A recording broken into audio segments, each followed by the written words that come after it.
तो स्टूडेंट जो एक्सरसाइज दी है फर्स्ट चैप्टर की वो सॉल्व करने की कोशिश करते हैं। अब देखिए वहां पे आपको एक कॉलम दिया है, इस कॉलम में कुछ नेगेटिव एक्सेलरेशन, पॉजिटिव एक्सेलरेशन और जीरो एक्सेलरेशन दिया है और कुछ एग्जांपल दिए हैं और आपको यहां पे मैच करना है कि कौन सा नेगेटिव एक्सेलरेशन है, पॉजिटिव है, जीरो है।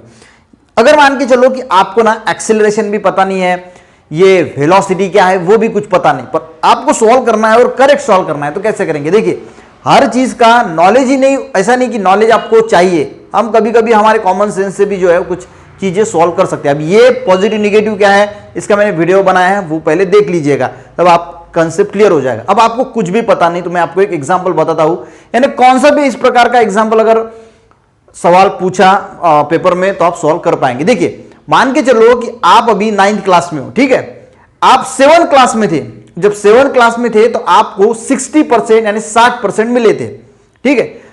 अभी आप 9th क्लास में हो और 9th क्लास का रिजल्ट लगा और आपको मिले 70% यानी 70%, ठीक है। 7th क्लास में आपको 60% थे और 9th क्लास में आपको जो है वो 70% मिले, यानी कितने परसेंट, यानी आपने क्या किया, आपने क्या हुआ, कुछ पॉजिटिव चीज हुई, यानी इंक्रीमेंट हुआ, यानी ये हो गया पॉजिटिव साइन। अगर कोई कहेगा कि इसकी ग्रोथ कैसे है तो कोई भी क्या कहेगा, पॉजिटिव ग्रोथ है भाई। पहले कितना था, 60 था, अब कितना है 70, यानी 10% की जो है वो ग्रोथ है, यानी ये पॉजिटिव साइन है। मान के चलो कि आपको 7th क्लास में 60% था और 9th क्लास में 50% ही मिला, तो ये क्या हो गया, आपके परसेंटेज कम हो गए, यानी डिक्रीज हो गए, यानी कम हो गए, यानी 10% क्या हो गए आपके कम हो गए। मान के चलो आपको 7th क्लास में भी 60 था, 9th क्लास में भी 60 है, तो यहां पे ग्रोथ क्या हुई, जीरो। जीरो यानी क्या, जैसा है वैसा। जब हम पॉजिटिव बोलते हैं तो कुछ जो है वो ग्रोथ होती है, निगेटिव बोलते हैं तो डिक्रीज होते हैं, पॉजिटिव बोलते हैं तो इंक्रीज होते हैं और जीरो बोलते हैं तो जितना है उतना ही होता है।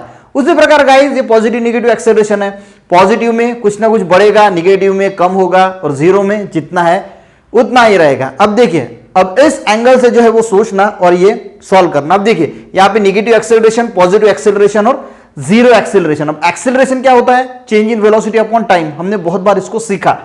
अब निगेटिव एक्सेलरेशन में क्या होगा, निगेटिव यानी डिक्रीज हो रहा है, ठीक है, तो यहां पे दिखता है आपको, यहां क्या बोल रहा है, the velocity of an object remain constant, constant velocity है ऑब्जेक्ट की, तो ये क्या होगा 60% 7th क्लास में भी थे, 9th क्लास में भी 60 है, तो क्या है इंप्रूवमेंट जीरो है, तो ये क्या होगा, velocity of an object remain constant, यानी ये होगा गाइस जीरो एक्सेलरेशन का एग्जांपल, यानी ये हो गया हमारा एक नया कॉलम बनाने का, वहां पे लिखने का इसका आंसर जीरो एक्सेलरेशन के इसमें आएगा, the velocity of an object remain constant. इसके बाद क्या है, the velocity of an object decrease, अब डिक्रीज हो रही तो नेगेटिव एक्सेलरेशन, तो ये होगा गाइस ये वाला, यानी नेगेटिव एक्सेलरेशन।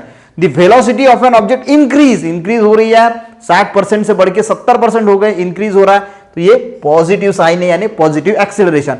अब इसमें देखेंगे गाइस कौन कौन से जो है वो एग्जांपल क्या डिनोट करते हैं। देखिए ये तो हमारा एक चार्ट बन जाएगा, यानी आप निगेटिव एक्सेलरेशन के सामने ये लिखोगे, पॉजिटिव के सामने ये लिखोगे और जीरो के सामने ये वाला। अब तीसरा देखते हैं, तीसरा एग्जांपल दिए, देखिए a car initially at rest, सबसे पहले कार है जो इनिशियली एट रेस्ट पोजीशन पे है and reaches the velocity of 50 kilometre per hour in 10 second, ठीक है। सबसे पहले ये इसकी जो वेलोसिटी थी ये जीरो थी और उसके बाद 50 किलोमीटर की पर प्रति घंटे की वेलोसिटी बनी, यानी पहले क्या थी, जीरो थी और उसके बाद 50 बनी, यानी क्या हो रहा है, यहां पे इंक्रीज हो रही है चीज, ठीक है, एक्सेलरेशन भी इंक्रीज हो रहा है, यानी क्या हो रहा है, पॉजिटिव साइन है, यानी बढ़ रही है ना वैल्यू, आपको 50% थे, बाद में आपको 70% मिला, तो ये पॉजिटिव साइन है। पहले रेस्ट में ये जीरो, यानी रेस्ट में थी तो जीरो इसकी वेलोसिटी होगी और उसके बाद जो इसकी वेलोसिटी है वो 50 किलोमीटर प्रति घंटा, यानी वेलोसिटी क्या होगी, इंक्रीज हो गई, ये पॉजिटिव साइन है, तो ये क्या होगा गाइस, ये होगा हमारा पॉजिटिव एक्सीलरेशन, ठीक है।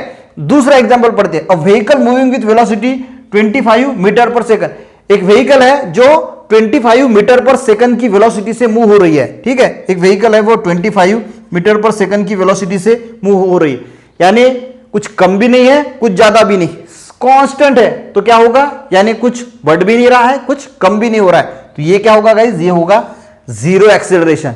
और ये देख लेते हैं, a vehicle moving with a velocity 10 metre per second, ठीक है, तो ये एक व्हीकल है वो 10 मीटर पर सेकंड की वेलोसिटी से मूव हो रही थी और अचानक से स्टॉप हो गई और 5 सेकंड के बाद जो है वो स्टॉप हो गई, यानी वेलोसिटी कितनी हो गई, 0। यानी पहले वेलोसिटी कैसी थी, ज्यादा थी, बाद में वेलोसिटी कैसी होगी, 0, यानी कम हो गई, यानी डिक्रीज हो रही है। डिक्रीज है तो निगेटिव एक्सेलरेशन, तो ये हो जाएगा गाइस निगेटिव एक्सेलरेशन।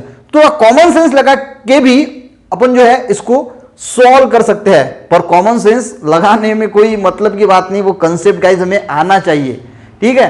तो इसके लिए ये निगेटिव पॉजिटिव एक्सेलरेशन क्या होता है, इसके वीडियो पिछले मैंने पूरा एक चैप्टर सिखाया है, तो उसमें आपको जो है वो मिल जाएंगे, तो वो जरूर देखना, कंसेप्ट पूरा क्लियर करना। और कभी कभी क्या होता है, अगर नहीं हुआ कंसेप्ट क्लियर तो थोड़ा कभी कभी कॉमन सेंस और अपने जो पढ़ाई की है उसका कॉम्बिनेशन मिला के जो है वो ये सॉल्व करने की भी कभी कभी कोशिश जरूर करना। मिलते हैं जो नेक्स्ट जो एक्सरसाइज है उसमें, उसके जो सेकंड क्वेश्चन है वो हम कल देखेंगे। Thank you.